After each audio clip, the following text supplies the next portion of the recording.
So once again, we began to prepare to go back to Everest for round 3. Now, you have your own preparatory steps that you go through as well, obviously. Strategic plans and budget plans and infrastructure plans and marketing plans and materials plans and IT plans, foundation plans and donation plans and staff plans. I mean, huge amount of planning.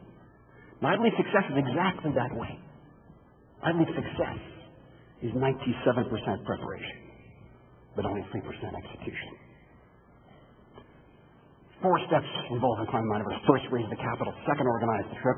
Third, prepare ourselves physically and mentally to go climb the mountain. Fourth, go and actually try to climb the mountain. 97% of that work occurs long before you ever arrive in base camp. And yet we fixate entirely on the summit and what happens on the mountain, and yet it's all that preparatory work, by and large, that can potentially affect the outcome of the expedition in a huge, huge way.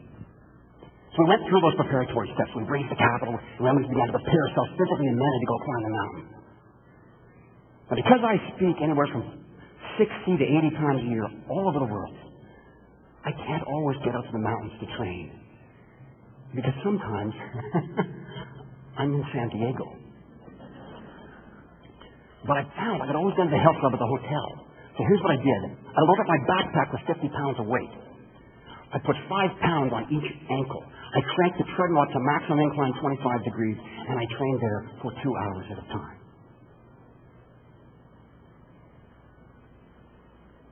Now raise your hand if you can relate to this. You can't relate to this? Oh, come on now. Who can relate to working 4 times harder and getting the sense that you're going absolutely nowhere? Just who can relate to that? You're airing your armpits, I see, as I am. Absolutely. We all share that in common. Now, at first appearance, it looks like nothing's happening, right? The scenery's not changing. But wait a second, there's a huge amount of change. There's a huge amount of physiological change, and there's a huge amount of mental change. Because for every single step I take on my training treadmill, I repeat my training mantra. And my training mantra is can, will. I can't climb Everest, I will climb Everest. I can't climb Everest, I will climb Everest. Over and over and over again. Not 100 times, not 1,000 times, but millions of times. Because when our subconscious mind hears something often enough, sooner or later we begin to believe it. And therein lies the power. Now, this power can be applied in any challenge, even yours. On my medical mountain, I had my own medical mountain mantra. For every step I took on the hospital ward, I said to myself, I can get better. I will get better.